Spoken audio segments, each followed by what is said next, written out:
ആത്മാവാം ദൈവമേ വരണേ, എൻ്റെ ഉള്ളിൽ വസിക്കാൻ വരണേ. ഏപ്രിൽ മാസം പരിശുദ്ധാരൂപിയുടെ വണക്കമാസം 23-ാം ദിവസം. റുഹാദ ഖുദാശയുടെ 7 ദാനങ്ങളുമേൽ നമുക്ക് ഇന്നേ ദിവസം ധ്യാനിക്കാം. ഇന്നത്തെ പ്രായോഗിക ചിന്തകൾ: ലോകകാര്യത്തേക്കാൾ ആത്മകാര്യത്തിന് പ്രാധാന്യം കൊടുക്കുന്ന ബോധജ്ഞാനം നിന്നിലുണ്ടോ? ലോകത്തെ ഭയപ്പെടാതെ ദൈവപ്രമാണം കാക്കാനുള്ള ധൈര്യം നിനക്കുണ്ടോ? ദൈവത്തിൻ്റെ വിധിയെപ്പറ്റി നീ ചിന്തിക്കാറുണ്ടോ? നമുക്ക് പ്രാർത്ഥിക്കാം. അത്യുന്നതൻ്റെ ദാനമായ പരിശുദ്ധാത്മാവെ, നിന്റെ 7 എൻ്റെ ആത്മാവിൽ ചിന്തണമേ.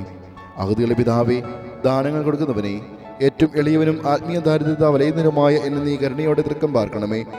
ഈ ലോകമായ വേണ്ടുവണ്ണം മനസ്സിലാക്കുന്നതിനും ദൈവവും ആത്മാവും നീതിയും സത്യവുമല്ലാതെ യാതൊന്നും നിലനിൽക്കുന്നില്ലെന്ന് ഓർത്ത് ജീവിക്കുന്നതിനു വേണ്ടി നിന്റെ ദിവ്യ ബോധജ്ഞാനത്തെ എനിക്ക് തന്നരുളയണമേ.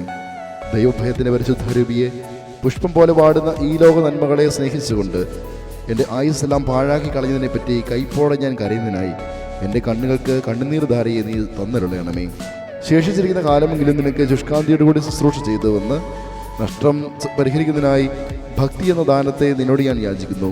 എൻ്റെ ജീവിതം എത്ര അല്പമായിരിക്കുന്നുവെന്ന് ചിന്തിച്ച് ബുദ്ധിയുള്ളവനായി ഞാൻ തീരട്ടെ. നീ എന്നെ വിധിപ്പാനായി വരുമ്പോൾ നിന്റെ തിരുമുമ്പാകെ അനുഗ്രഹം കണ്ടെത്തുന്നതിന് യോഗ്യരാകുവാൻ വേണ്ടി ഞാൻ നിന്റെ നീതിയെ ഭയന്ന് ജീവിക്കുന്നുള്ള അനുഗ്രഹം എനിക്ക് തന്നുള്ളണമേ എന്ന് ഇത്രയും സാധ്യമായി നിന്നോട് ഞാൻ പ്രാർത്ഥിക്കുന്നു. ആമേൻ. പിതാവിനും പുത്രനും പരിശുദ്ധാത്മാവിനും സ്തുതി. ആദിയിലെ പോലെ എപ്പോഴെപ്പോഴും എന്നേക്കും ആമേൻ. പിതാവിനും പുത്രനും പരിശുദ്ധാത്മാവിനും സ്തുതി. ആദിയിലെ പോലെ എപ്പോഴെപ്പോഴും എന്നേക്കും ആമേൻ. പിതാവിനും പുത്രനും പരിശുദ്ധാത്മാവിനും സ്തുതി. ആദിയിലെ പോലെ എപ്പോഴെപ്പോഴും എന്നേക്കും ആമേൻ. പിതാവിനും പുത്രനും പരിശുദ്ധാത്മാവിനും സ്തുതി. ആദിയിലെ പോലെ എപ്പോഴെപ്പോഴും എന്നേക്കും ആമേൻ. പിതാവിനും പുത്രനും പരിശുദ്ധാത്മാവിനും സ്തുതി. ആദിയിലെ പോലെ എപ്പോഴെപ്പോഴും എന്നേക്കും ആമേൻ. പിതാവിനും പുത്രനും പരിശുദ്ധാത്മാവിനും സ്തുതി. ആദിയിലെ പോലെ എപ്പോഴെപ്പോഴും എന്നേക്കും ആമേൻ. പിതാവിനും പുത്രനും പരിശുദ്ധാത്മാവിനും സ്തുതി. ആദിയിലെ പോലെ എപ്പോഴെപ്പോഴും എന്നേക്കും ആമേൻ. പ്രതിജ്ഞ: ദൈവത്തിനുമുമ്പാകെ കണക്ക് കേൾപ്പിക്കേണ്ടി വരുമെന്ന ഓർമ്മയോടുകൂടി മേലാൽ എല്ലാ പ്രവൃത്തികളെയും ഞാൻ ചെയ്യും.